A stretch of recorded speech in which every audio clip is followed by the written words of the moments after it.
The piercing wail of emergency sirens filled every corridor of the massive space station that served as the Galactic Council's headquarters. Deep in the crystalline command center, Fleet Admiral Jiho gripped the edges of his control console as warning lights bathed his weathered face in red. His dark eyes stared at the holographic displays showing readings that should have been impossible. Lieutenant Mina, he called to his communications officer, his voice steady despite the chaos around them. Run those sensor sweeps again. Something this big shouldn't exist. The young officer's fingers danced across her control panel, her face pale as the same impossible numbers appeared on her screen. Admiral, the readings are confirmed. The energy signature is unlike anything in our databases. Around the command center, alien beings from a dozen different worlds worked frantically at their stations. The Galactic Council had seen many strange things in their 1,000 years of peaceful expansion across the galaxy, but nothing had prepared them for this moment. Through the massive viewing windows of the station, space itself seemed to bend and twist. A dark tear appeared in the fabric of reality as something enormous forced its way through hyperspace. The jump was violent and raw, sending shock waves through nearby asteroids and causing the station's shields to flicker. What emerged from that dimensional rift made every being in the command center fall silent. The ship was a monster. Where other vessels in the galaxy were built with flowing lines and elegant curves that spoke of art and beauty, this thing was all sharp angles and brutal efficiency. Its hull was made of some dark metal that seemed to drink in the light from nearby stars. Strange weapons dotted its surface like the spines of some deadly creature. Captain Sora of the Luminary delegation pressed her crystalline hands against the observation window. Her people were beings of pure energy wrapped in living crystal, and she could feel the power radiating from the alien vessel like heat from a furnace. "How big is that thing?" she whispered. 15 kilometers long, Lieutenant Mina reported, her voice barely audible. Mass readings are off the charts. The power output alone could supply energy to an entire star system. The ship moved through space with a grace that seemed impossible for something so massive. It rotated slowly, presenting different weapon arrays to the watching aliens like a predator showing its teeth. Strange energy patterns flickered along its hull, forming symbols and markings that meant nothing to the assembled council members. Admiral Jiho had fought in 3 galactic conflicts during his long career. He had seen the mighty war fleets of the insectoid Korthak and witnessed the energy storms created by angry luminary battle groups. But this single vessel made him feel like a child staring at an approaching thunderstorm. "Send the standard first contact message," he ordered, though his voice lacked its usual confidence. "Full diplomatic protocols." The message went out in 17 different languages, transmitted on frequencies used throughout the galaxy. It was a simple greeting that had opened peaceful dialogue with dozens of species over the centuries. The response that came back, however, was unlike anything the Council had ever received. The voice that spoke was calm and measured, with strange inflections that suggested it came from a species unlike any they had encountered. The words were spoken in perfect galactic standard, though the accent was unfamiliar. "This is the UES retribution. We are human." The silence that followed was complete. Every alien in the command center stared at their displays, searching their vast databases for any mention of this species called human. The computers found nothing. No records, no previous contact reports, no trace that such a people had ever existed. "Human," Captain Sora repeated the word slowly, as if testing how it felt. "I have never heard this name." Admiral Jiho felt a chill run through his body that had nothing to do with the station's climate control. In his long career, he had learned to trust his instincts, and every instinct he possessed was screaming danger. The ship hanging in space before them was not just a vessel. It was a statement. A declaration that something new had arrived in their galaxy, and it was not here to ask permission. "Scan for more ships," he ordered. "If they have one vessel like this, they might have others." Lieutenant Mina's fingers flew over her controls before she looked up with confusion. "Sir, I'm detecting no other vessels. The humans appear to have sent only this one ship." "One ship," Admiral Jiho repeated quietly.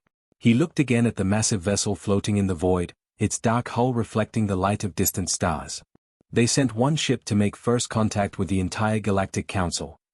The implications of that decision settled over the command center like a heavy blanket. Species throughout the galaxy approached first contact carefully, sending small scout vessels or diplomatic ships surrounded by escorts. They came with gifts and peaceful intentions, hoping to join the great community of worlds. These humans had sent a warship. And they had sent it alone. As if responding to his thoughts, the alien vessel's weapons arrays began to glow with barely contained energy. Not threatening, but ready. The message was clear even without words. The humans had come to talk, but they were prepared for any response the galaxy might give them.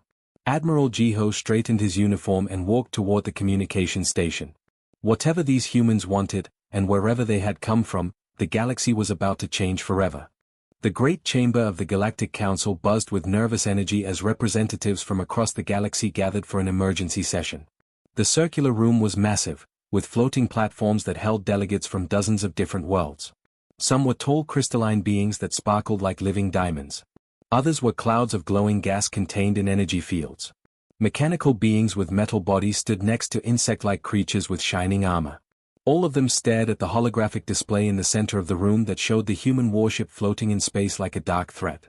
Council Prime Deho rose from his platform, his massive form towering over the other delegates. He was a Korthak, one of the insect-like beings whose hard shell gleamed under the chamber's lights. His 6 arms gestured dismissively at the image of the human vessel. "Look at this thing," he said, his voice carrying the authority of someone who had ruled star systems. "It is ugly and rough. No advanced species would build something so crude. These humans must have stolen this ship from someone else, or perhaps they found it drifting in space." Murmurs of agreement rippled through the assembly. The other delegates nodded their various heads, tentacles, and energy patterns. It made sense to them. Every species in the galaxy had followed the same path to the stars. They started with simple rockets, then built better ships, and finally created the elegant vessels that now filled their fleets. The human ship looked nothing like the beautiful, flowing designs that marked truly advanced civilizations. Counselor Hannah floated forward on her platform. She was one of the Luminari, a being made of pure energy contained within a shell of living crystal. Her voice sounded like wind chimes when she spoke. "The humans have ignored our standard protocols," she announced. "They refuse to identify their world of origin or explain their presence in our space. This behavior is unacceptable. Then we treat them like any other primitive species that stumbles into our territory," declared Council Prime Deho. "We inspect their ship, take their technology for study, and send them back to whatever backward world they came from." The council chamber filled with the sounds of agreement from dozens of different species. They had done this many times before. When a new species reached space, the council guided them into galactic society. Sometimes the newcomers were grateful. Sometimes they resisted. But they always submitted in the end. Admiral Jiho watched from his observer's platform, his weathered face showing doubt. Something about this situation felt wrong to him. The human ship was certainly strange-looking, but there was a purpose to its design that troubled him. Every line and angle seemed to serve a function. It reminded him less of a crude prototype and more of a weapon that had been perfected through use. "Open communications with the human vessel," ordered Counselor Hannah. The holographic display shifted to show the bridge of the human ship.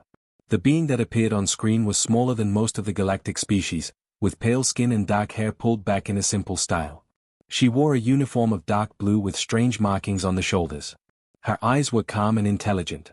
"I am Captain Yuna of the UES Retribution," she said, her voice clear and steady. "I represent the human government in this first contact with your council." Council Prime Deho leaned forward, using his size to try to intimidate the small being on the screen. "I am Council Prime Deho. You will prepare your vessel for immediate inspection. Our engineers need to examine your technology to determine how you acquired it." Captain Yuna's expression did not change. "I appreciate your interest, but we must respectfully decline that request." A wave of shocked sounds filled the council chamber. No species had ever refused a direct order from the Galactic Council. The delegates looked at each other in confusion and growing anger. "You misunderstand your situation," Counselor Hannah said, her crystal form glowing brighter with irritation. "This is not a request. The Galactic Council demands you submit to inspection and surrender your vessel for technological assessment." Captain Yuna was quiet for a moment, as if considering her response carefully. When she spoke, her tone remained polite but firm. "Counselor Hannah, I believe there may be some confusion about our capabilities. Perhaps a demonstration will help clarify our position."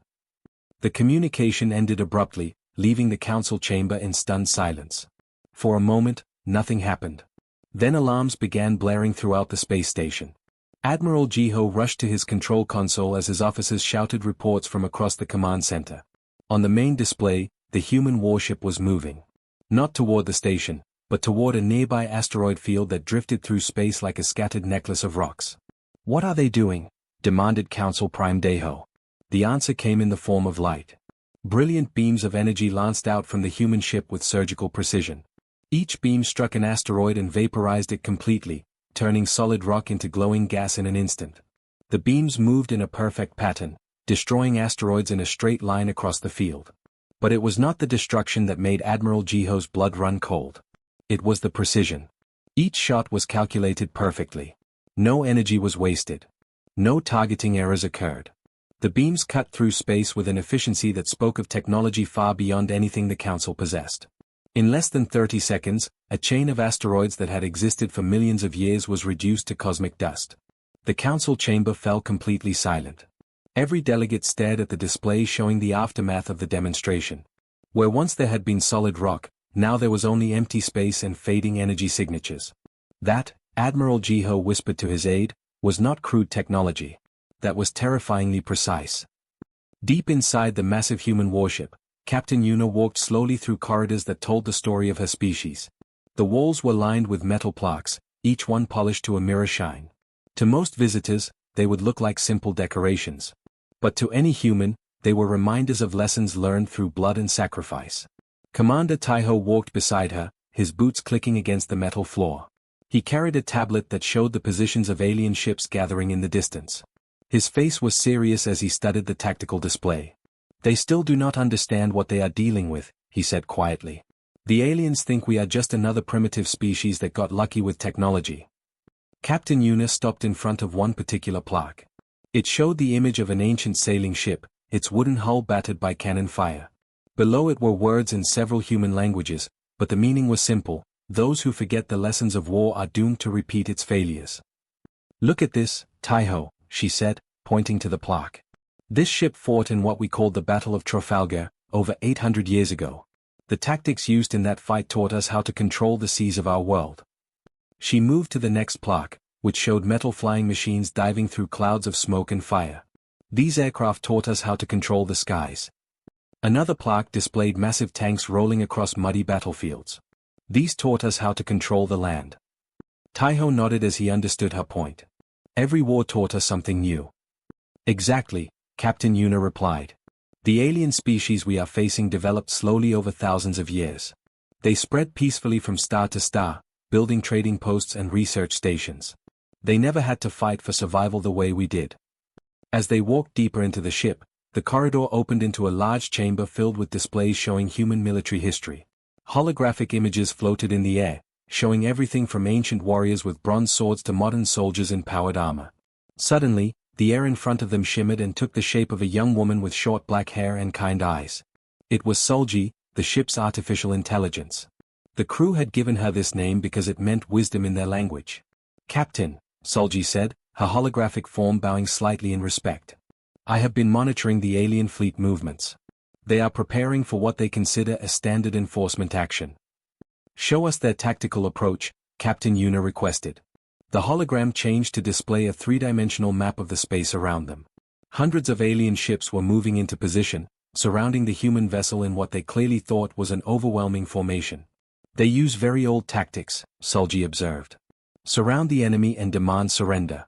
It has worked for them for over 1,000 years because no single ship has ever been able to stand against their entire fleet." Commander Taiho smiled grimly. "They have never faced a ship designed by humans." Solji nodded and gestured to another display that appeared beside her. "Captain, my combat systems are unlike anything these aliens have encountered. While their ship computers follow rigid programming that cannot change, I have been designed to learn and adapt. I have studied over 10,000 human conflicts, from ancient battles with spears and shields to modern space combat scenarios." The display showed a complex web of information flowing through the ship's systems. Every sensor reading, every weapon signature, every movement of the alien fleet was being analyzed and processed. "Every time humans fought a battle," Solji continued, "you learned something new. You adapted your weapons, changed your tactics, and found new ways to win. I do the same thing, but much faster. In the time it takes an alien computer to process one tactical scenario, I can analyze thousands." Captain Yuna walked over to a wall display showing the ship's weapon systems. Each one looked brutal and efficient, with none of the elegant curves that marked alien technology. "Show them the railgun arrays," she said. The display zoomed in on massive weapons mounted along the ship's hull. They looked like enormous metal tubes, but Captain Yuna knew they were much more than that. These weapons are based on naval cannons that our ancestors used to fight on the oceans of Earth, she explained to Taiho. But instead of using chemical explosives to fire projectiles, they use magnetic fields to accelerate metal slugs to incredible speeds. Another section of the display showed energy weapons that glowed with barely contained power. These beam weapons come from lessons we learned fighting in the atmosphere of our home world. Aircraft taught us how to hit fast-moving targets with precision. The defensive systems were equally impressive. Layers of armor that could shift and adapt, energy shields that could redirect incoming fire, and point defense systems that could track and destroy thousands of incoming missiles. The aliens build their ships for exploration and trade, Captain Yuna said, running her hand along one of the weapon displays. They are beautiful and elegant because they were designed by beings who thought of space as a peaceful place to be explored. She turned to face Commander Taiho, her expression serious. We built this ship for war, Taiho. Every system, every weapon, every piece of armor was designed by people who knew that survival meant being better at fighting than anyone else. Solji's hologram flickered as she processed new information from the alien fleet. Captain, they are moving into their final attack positions. They still believe they are dealing with a primitive vessel that will surrender when faced with overwhelming numbers. Captain Yuna smiled, but there was no humor in it. Then it is time to teach them that sometimes, when you think you have trapped a dangerous animal, you discover that you are the one who is trapped. The space around the human warship filled with alien vessels like a metal storm cloud gathering before lightning strikes. 300 ships of the Galactic Council's enforcement fleet moved into position with practiced precision. They came in all shapes and sizes, from sleek crystalline cruisers that sparkled like jewels to massive insectoid dreadnoughts bristling with weapons. Admiral Kyung stood on the bridge of his flagship, a vessel so large it could have housed entire cities. His people were among the most respected military commanders in the galaxy, having maintained peace through strength for over 1,000 years. He looked at the single human ship floating in the center of his formation and felt confident that this would be over quickly. The human vessel looked tiny compared to his fleet. It sat motionless in space, dark and angular like a piece of metal torn from some larger machine. Admiral Kyung could not understand how such a crude-looking ship had managed to destroy those asteroids with such precision, but it did not matter. Numbers always won in the end. Open communications with the human vessel, he ordered. The response came immediately, showing the same small human female who had spoken to the council earlier. She looked calm, almost relaxed, as if being surrounded by 300 warships was nothing more than a minor inconvenience. I am Admiral Kyung of the Council Enforcement Fleet, he announced, using his most commanding voice. You are completely surrounded and outnumbered 300 to 1. Surrender your vessel immediately and prepare to be boarded. Captain Yuna listened to his words without any change in expression. When she replied, her voice was steady and measured, like someone explaining something obvious to a child. Admiral Kyung, I believe you misunderstand the situation. You are not trapped in here with us. We are not trapped in here with you. But you have chosen to be here with us, and that choice comes with consequences. The communication ended before Admiral Kyung could respond. For a moment, he stared at the blank screen in confusion. Then anger replaced confusion. No primitive species had ever spoken to him with such disrespect. All ships, prepare to fire, he commanded. Disable their engines and weapons systems. We take this ship intact. What happened next would be studied by military academies across the galaxy for generations to come. The human ship moved. It did not move like other vessels, slowly turning and accelerating as their engines built up power. It moved like a living thing, flowing through space with a grace that seemed impossible for something so large. In the time it took Admiral Kyung to blink, the human ship had slipped between two of his cruisers and was moving through his formation like a shark through a school of fish. The alien ships opened fire, filling space with beams of energy and streams of projectiles. Plasma cannons that could melt through asteroid fields fired their deadly charges. Kinetic weapons that could punch holes through moon-sized objects launched their rounds. Energy beams that had never failed to disable enemy vessels lanced through the darkness. None of it touched the human ship. The vessel moved through the storm of weapons fire like it was dancing. Its hull rippled and flowed, changing shape to deflect incoming attacks. Plasma beams that should have melted through armor instead slid harmlessly along surfaces that bent and twisted like liquid metal. Impossible, whispered Admiral Kyung, watching his most powerful weapons fail to even scratch the human vessel. But the human ship was not just avoiding damage. It was learning. Each time an alien weapon fired, sensors on the human vessel analyzed the energy signature, the projectile composition, and the targeting method. Within seconds, the ship's artificial intelligence had developed a perfect counter for each weapon type. Kinetic rounds were caught by invisible magnetic fields and redirected back at the ships that had fired them. Energy beams were absorbed by armor that shifted to become perfectly reflective. Missile swarms found themselves confused by electronic signals that made them lose their targets and fly harmlessly into empty space.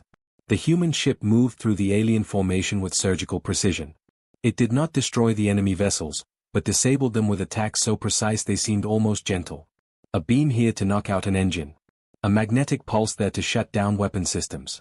Each alien ship found itself helpless but unharmed, floating dead in space with its crew alive and uninjured. Admiral Kyung watched in growing horror as his mighty fleet was systematically neutralized by a single enemy vessel. His flagship, the pride of the Council fleet, shuddered as something hit its main power core. The lights dimmed and his weapons fell silent. "Damage report," he shouted. "Sir, our main power systems have been disabled," his chief engineer reported. "But there is no structural damage. Whatever hit us was designed to shut us down, not destroy us." Across the battlefield, similar reports came from the remaining ships in his fleet. One by one, 300 of the galaxy's most advanced warships were reduced to floating metal shells. Not one crew member had been killed. Not one ship had been destroyed beyond repair. The human vessel came to rest in the center of the disabled fleet, its dark hull unmarked by the battle. Captain Yuna's voice came over the communication system, reaching every ship in the area. "This concludes our defensive demonstration," she announced calmly. "We hope this has clarified our capabilities and our intentions. We came here to talk, not to fight. But we are prepared for whatever response you choose to give us." Admiral Kyung stared at the human ship through his viewport, finally understanding what he was truly facing. This was not a primitive species with stolen technology. This was something entirely new, something that had turned warfare itself into an art form. And they had just given the galaxy a very gentle lesson in humility. 6 months had passed since the day the galaxy learned to fear and respect the name human. The stars themselves seemed different now, as if the ancient patterns of power that had ruled space for thousands of years had shifted forever. In the crystalline towers of the Galactic Council headquarters, Council Prime Deho sat alone in his private chambers. The mighty Korthak leader who had once dismissed humans as primitive now spent his days reading reports that made his chitinous shell crawl with unease. The documents scattered across his desk came from military academies on dozens of worlds. Each one reached the same terrifying conclusion: humans had not simply learned how to fight. They had taken warfare and turned it into something approaching perfection. Analysis of Human Combat Doctrine, read one report from the prestigious Luminary War College. Conclusion: human military thinking represents an evolutionary leap beyond traditional galactic warfare. Where other species developed rigid tactical systems over millennia, humans created adaptive strategies that can change in real time. Another report, this one from his own Korthak military scientists, was even more disturbing. Human weapons technology appears crude but functions with devastating efficiency. Every system serves multiple purposes. Every design choice has been tested through actual combat. Recommendation: do not engage human forces under any circumstances. Deho pushed the reports away and walked to his window, looking out at the space lanes where alien ships now traveled with new caution. Word had spread quickly through the galaxy about what had happened to Admiral Kyung's fleet. 300 ships disabled by a single human vessel, and not one alien life lost. It was a message that every species understood perfectly. Meanwhile, far from the political centers of the galaxy, the UES Retribution moved silently through the outer systems. The massive human warship had become something like a legend, appearing wherever there was trouble and disappearing just as quickly. Pirates who had terrorized trade routes for years now fled at the first rumor of its approach. Captain Yuna stood on the observation deck of her ship, watching stars wheel slowly past the armored windows. The view never grew old for her. Each point of light represented worlds full of alien life, species that had achieved wonders humans could barely imagine. Yet somehow, her people had earned a place among them. The sound of footsteps on metal decking announced the arrival of Commander Taiho. He carried a tablet filled with the day's communications, his expression showing a mixture of pride and amazement.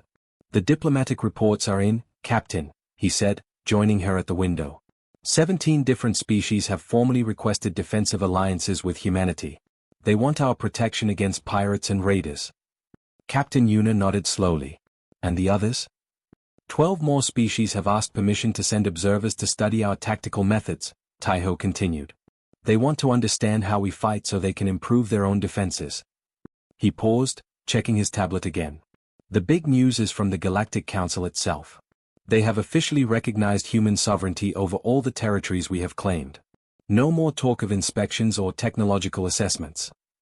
They learned quickly, Captain Yuna observed.